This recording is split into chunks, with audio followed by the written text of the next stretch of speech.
আমরা এখন শান্তিনিকেতনে এসেছি। পৃথিবীর ইতিহাসে, পৃথিবীর মানচিত্রে শুধু উল্লেখযোগ্য দ্রষ্টব্য স্থানই নয়, একটা তীর্থস্থান হিসাবে পরিগণিত হয়েছে।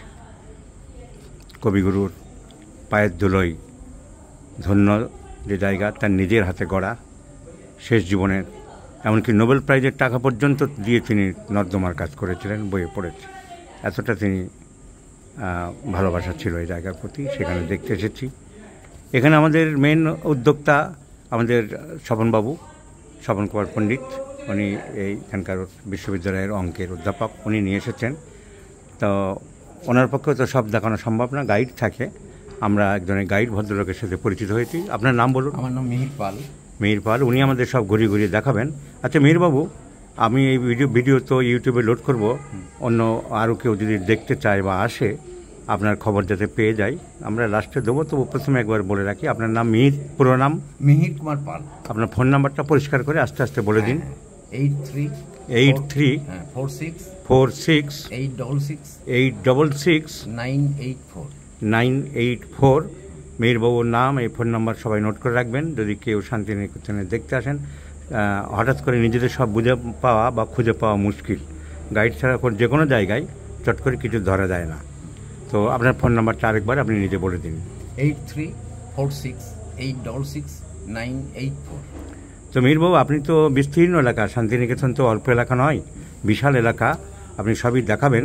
কিভাবে কি দেখাবেন, কোথায় যাবেন, কি আছে, একটা ছোট্ট ভূমিকা আগে দিন, তারপরে প্রত্যেক জায়গায় আলাদা করে বলবেন। ঠিক আছে। এই যে আপনারা শান্তিনিকেতন দেখতে এলেন, এই শান্তিনিকেতনের আগে নাম ছিল ভুবনডাঙ্গা। এখানকার জমিদার লর্ড ভুবন মোহন সিংয়ের নামে। ওনার বাড়ি হচ্ছে রায়পুর, বোলপুরের পাশে একটা গ্রাম আছে রায়পুর। উনি ছিলেন রবি ঠাকুরের বাবা দেবেন্দ্রনাথ ঠাকুরের বন্ধু। সেই সূত্রে 1862 সালে দেবেন্দ্রনাথ ঠাকুর কলকাতার জোড়াসাঁকো থেকে জলপথে কাটোয়া হয়ে গুনুটিয়া বলে একটা গ্রামে আসেন, এবং পালকি যোগে যখন এই ভুবনডাঙ্গা মাঠের উপর দিয়ে যাচ্ছিলেন, দুটো ছাতিম গাছ দেখেছিলেন, এবং ছাতিম গাছের নিচে উনি কিছুক্ষণ বিশ্রাম করেন এবং ঈশ্বরের উপাসনা করেন। ওখানেই ওনার প্রাণের আরাম, মনের আনন্দ এবং আত্মার শান্তি লাভ হয়। তারপরে বন্ধুর বাড়ি গিয়ে এই জায়গাটার কথা বললেন, এবং 1863 সালের 1 মার্চ মাত্র 1 টাকা দিয়ে 20 বিঘে জায়গা রবীন্দ্রনাথের বাবা কিনেছিলেন। সেই 20 বিঘে জমির উপরে কী করলেন, একটা গেস্ট হাউস তৈরি করলেন, এবং গেস্ট হাউসটার নাম রাখলেন শান্তিনিকেতন। এবং উনি এলে ওই বাড়িতে থাকতেন, উঠতেন, বসতেন, বন্ধু বান্ধব সকলেই। কিন্তু রবি ঠাকুরের জন্ম 1861-তে। বাড়ি যখন তৈরি হলো, রবি ঠাকুর খুবই ছোট, 2 বছর বয়স। এবার ওনার বাবা ব্রাহ্ম ছিলেন, তাই উনি একটা ব্রহ্ম মন্দির তৈরি করলেন। তার পরবর্তীকালে 1890 সালে কাঁচ মন্দির যেটা বলে, ওটা আমাদের প্রতি বুধবারে খোলা হয়। কেন খোলা হয় বলি, রবি ঠাকুরের বাবা বুধবার দিন দীক্ষা নিয়েছিলেন, এবং 7ই পৌষ ছিল, তাই 7ই পৌষ ওই দিনকে স্মরণ করে পৌষ মেলা হয়। আর বুধবারটা হচ্ছে সাপ্তাহিক ছুটি। রবি ঠাকুর যখন স্কুল করলেন 1901 সালের 22শে ডিসেম্বর, 7ই পৌষ, 5 জন শিক্ষক, 5 জন ছাত্রকে নিয়ে শান্তিনিকেতন ব্রহ্মচর্যাশ্রম বিদ্যালয় করলেন।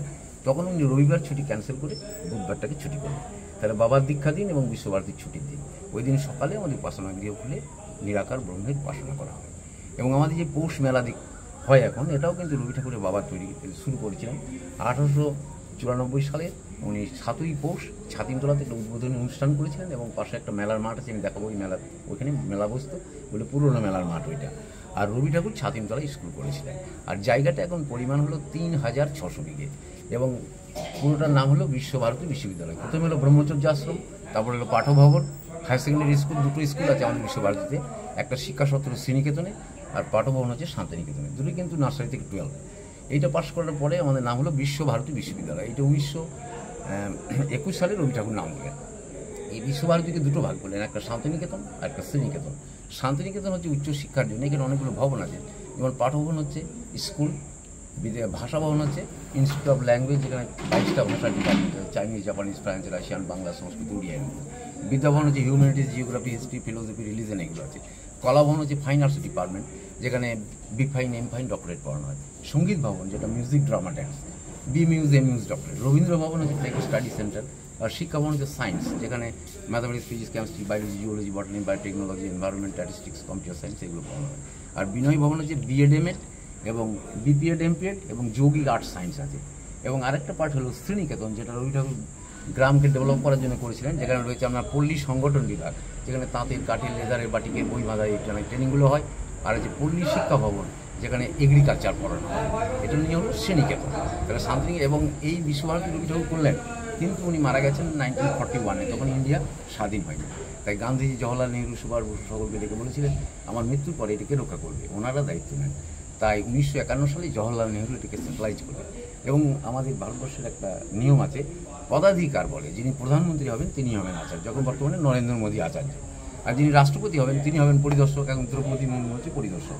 আর পশ্চিমবাংলার যিনি গভর্নর হবেন তিনি হবেন এখানকার আমাদের রেক্টর বা প্রধান, এখন সিভি আনন্দ বোস। আর আপনার এখানকার এখন বর্তমান উপাচার্য আমাদের অ্যাক্টিং যিনি আছেন সঞ্জয় কুমার মল্লিক। এই চারজন মিলে বডি এবং এটাকে মেনটেন করে মুখ্যমন্ত্রী বা রাজ্য সরকারকে কোনো টাকা দিতে হবে না।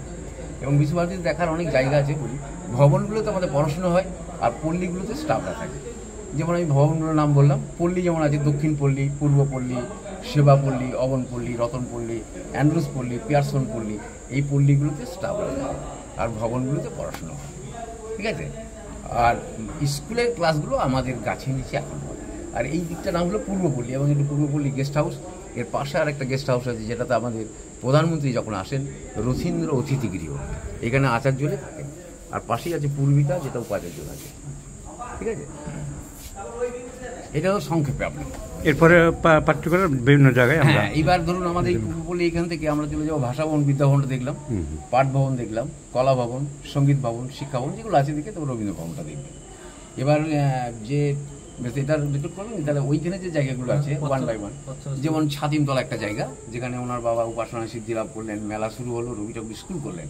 শান্তিনিকেতন বাড়ি, যেটা প্রথম বাড়ি, রবি ঠাকুর নোবেল পুরস্কার পাওয়ার পরে ওই বাড়ির নামে গোটা জায়গাটা শান্তিনিকেতন করলেন।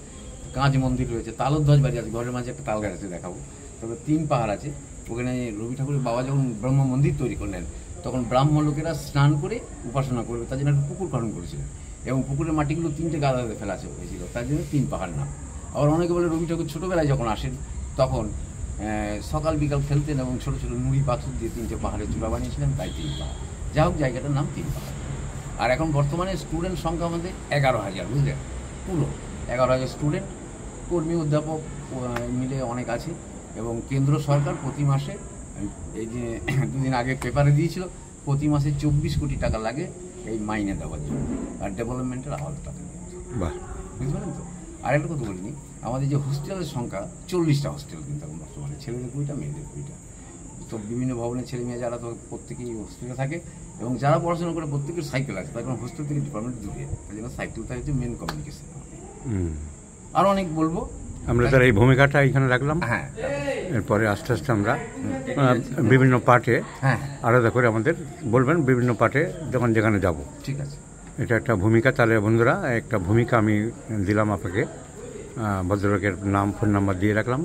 কেউ কখনো বেড়াতে আসলে ওনার সাথে যোগাযোগ করে নেবেন।